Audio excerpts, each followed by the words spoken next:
Hello friends and welcome to Hood Rat's Garage. I'm Nick and today we are going to be changing a water pump and sprucing up the cooling system on this 2011 Ford F-150 with the 5.0. So please stay tuned to see how to do this job. We'll do this video quick and concise, give you torque specs, part numbers, and it'll really help you if you're going to do this job on your own. Not too bad of a project. You can totally tackle it if you watch this video. As always, please like, subscribe, comment about this stuff if it helps you out.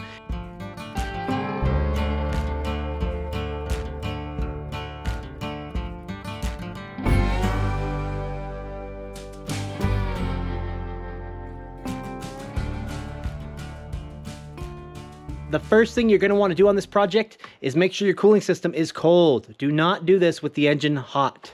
You're going to want to take your coolant reservoir cap off. And we're going to want to get in and get more access to get down into the water pump, which lives down in here. So we'll take our air cleaner off. It's got two 8mm worm clamps holding it on. We'll loosen those, detach a couple of hoses in a couple of spots, and pull this thing out.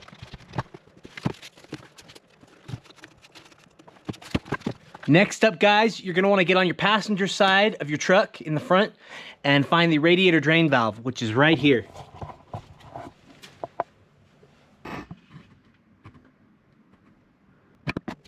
You'll snake your hand up in there and you'll turn that thing and let it drain into a bucket like that. Guys, there you can see our coolant draining out and maybe a better shot of that valve. The tensioner for the front belt you are going to rotate counterclockwise with a 15mm until you get enough slack to pop it off one of the pulleys. The water pump pulley is probably your best bet. Next up, we have the 3/8 drive, square drive that goes into this AC compressor tension. This one is going to rotate clockwise.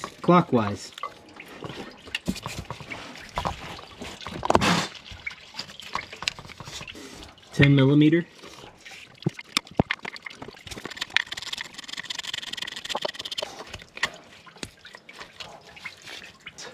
Okay friends, next up we're going to dive in and start taking hoses off because we've got most of our coolant drained. It's time. So, we have a couple of hose clamps that we're going to take off. We've got one here that holds this radiator hose on where it goes into the block, and another one up here. You get those two, take them off, good to go.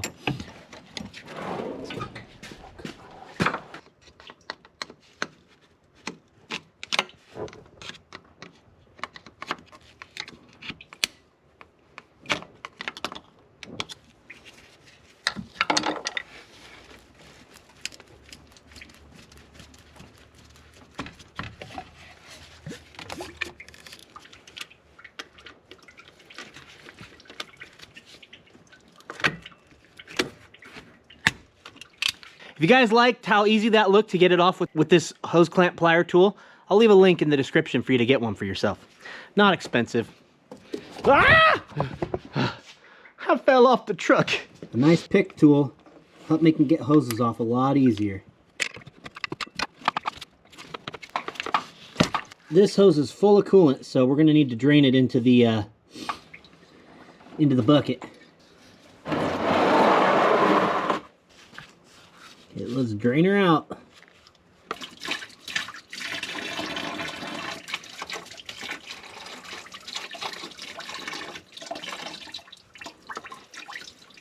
Two more hose clamps down here.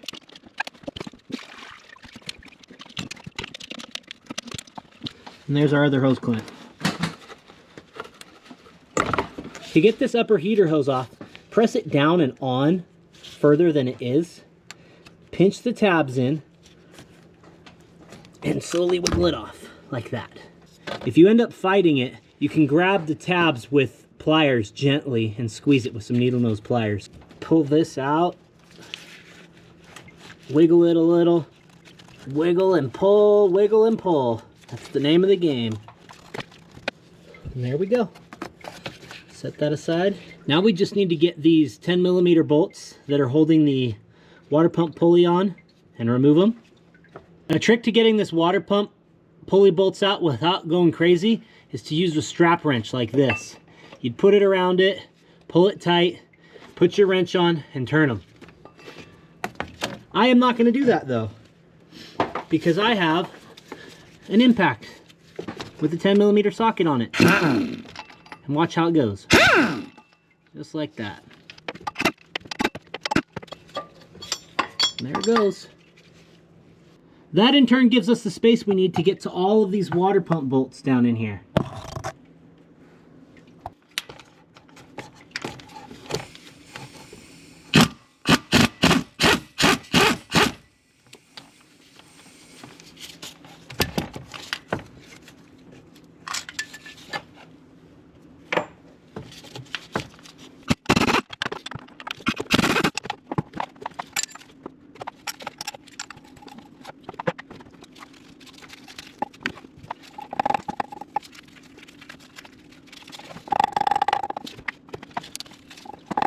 All the bolts out, pry bar should be your best friend now.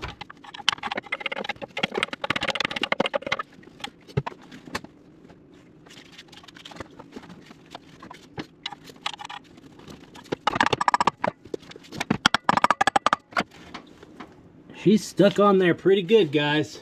Think it's gonna come out now. Bigger pry bar, way bigger pry bar. Just being really gentle not to break any aluminum somewhere else on the motor. And I think we're coming. Yeah, that aluminum is just a very tight fit inside that engine block. Oh, there we go.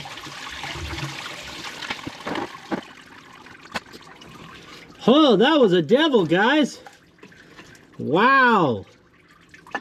Just a really tight interference fit inside there between the water pump and where it goes into the housing. But we got it, guys. We got it out. Awesome. Now we got to put it all back together. So it's basically reverse of disassembly, but I'll show you some tips along the way. Okay, guys, you're going to want to get inside that bore where this water pump lives and clean it with some parts cleaner and a nice brass brush. Get that mating surface nice and clean, because you do not want to have to do this job a second time. Then I like to take a little bit of dielectric tune-up grease. This is a silicone-based grease, so it's safe for rubber. And just put a little bit of it on your O-ring that goes into your water pump and smear it all the way around. That helps ensure that this thing doesn't kind of get cocked weird and goes in nice and clean. And then it's time to slap it in. Nice and shiny like a baby's clean hiney. Now before you go whacking it in there, make sure your bolts line up. Okay guys, here's a step you definitely need to not skip, and that is replacing the thermostat. If you look in there, you can see that the thermostat, the rubber for it, is actually damaged. So make sure you replace your thermostat. It's a wear and tear item, it's a maintenance item, and not worthwhile to skip. Same with the hoses. Replace all your hoses, guys. If you're doing this job and you got a high mileage rig, it's not that much more to grab the hoses, and you're already touching them. So let's change them. Also, check this out. There is an old O-ring on the left and a new O-ring on the right. You can see that they actually squish down a lot. So change your O-rings. Any O-ring that is touched, you should change as well. Even if you don't touch it, change it. It's good protocol. Yeah. Okay, here we go. You guys get to see how bad this thing is. My fingers stopped working, guys. It's Saturday. They don't work anymore. Voila. Yep, it's done. It's actually stuck. Give it just a tiny bit of encouragement. Oh yeah, there we go. There she is, guys. Boom. And look, you can see right there, part of that seal has just blown out. Right there. Right there. Right there. So, change your thermostat. Good idea. So we've got our new Motorcraft thermostat. Another key point to this job, don't buy the thermostats from the box stores. They're not good. I really really recommend on most cars buying the OEM thermostats. They tend to be better. Built better, last longer, don't fail shut. I've seen all of that stuff working on these cars. Motorcraft part number right there. I'll put it on the screen. And if your thermostats have a little pin in them like that, that's a jiggle pin, that goes at 12 o'clock. Put the other half of our housing back on. This whole assembly goes on as one unit, like that. Click that guy on first and shove it on. Whoa, wait, hold up. Don't do that. Put the pipe back in first. This pipe right here. Make sure you change your O-ring right there.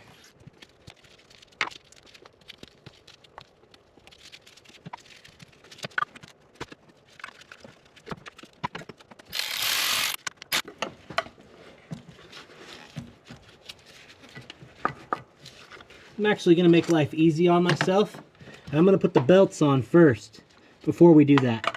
I think we'll have more visibility, more room to see what we're doing.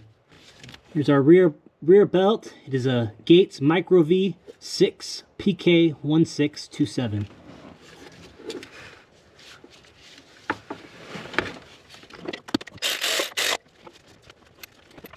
Got our tensioner back on right here.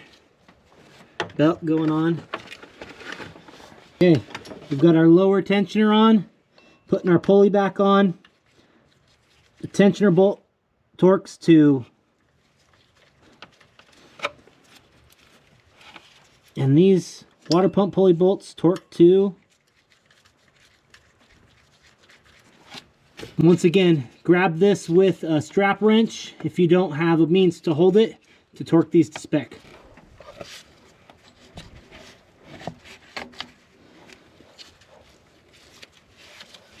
Okay, now we need to finish getting this hose out, and it's disconnected everywhere. You can see from those two lower ones that go to the oil cooler and up here. Now we just need to get the clip style hose end off over here.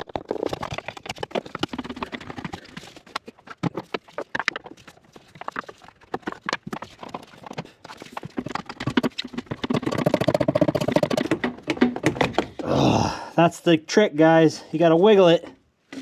Wiggle it or wiggle it.